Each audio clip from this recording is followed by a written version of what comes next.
మహారాష్ట్ర యావత్మాల్ జిల్లా ఉసాద్ తాలూకా కుర్షి అనే ఊళ్ళో ఉంటాడట ఈ రైతు. పేరు కేశవ్ షిండే.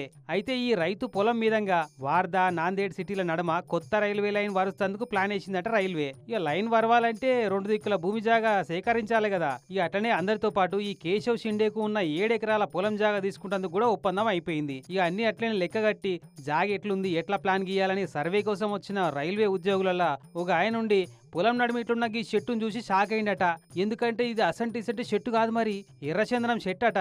అదే మన పుష్ప సినిమాలో స్మగ్లింగ్ చేసే రక్తచందనం చెట్టు అన్నట్టు. ఎంతో లేదన్నా 100 ఏళ్ల మీద వయసు ఉంటుందట చెట్టు. ఇక ఆయన దబ్బున రైతును పిలిచి, ఏమయ్యా కేశవ్ షిండే, నీ పొలంలో ఇంత ఇలువగల చెట్టు ఉంది కదా, నీకు తెలియదా ముచ్చట అని అంటే, తెలియదు సారు అని ఆ షిండే ఆయన కొడుకులు కూడా చెప్పిరట. ఇక తెలిసినాక ఊకుంటారా, ఆయనతో ఈ ముచ్చట రైల్వే అధికారులకు లెటర్ రాసిరట. సారు, మీరు మా పొలంలో ఉన్న మామిడి చెట్లకు, యాప చెట్లకు పాయవలు కట్టించురు బాగానే ఉంది, కానీ పొలంలో ఉన్న ఈ ఎర్రచందనం చెట్టుకు పైసలు కట్టియాలి కదా అని. అయితే రైల్వే అధికారులు రెస్పాండ్ కాలేదట.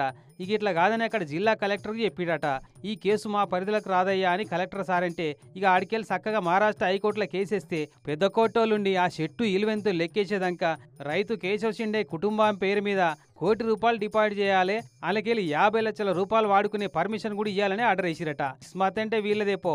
ఈ రక్తచందనం చెట్టు విలువ ఎంతో లేదన్నా ₹4,75,00,000 దాకా ఉంటుందని అంచనా కట్టిరట.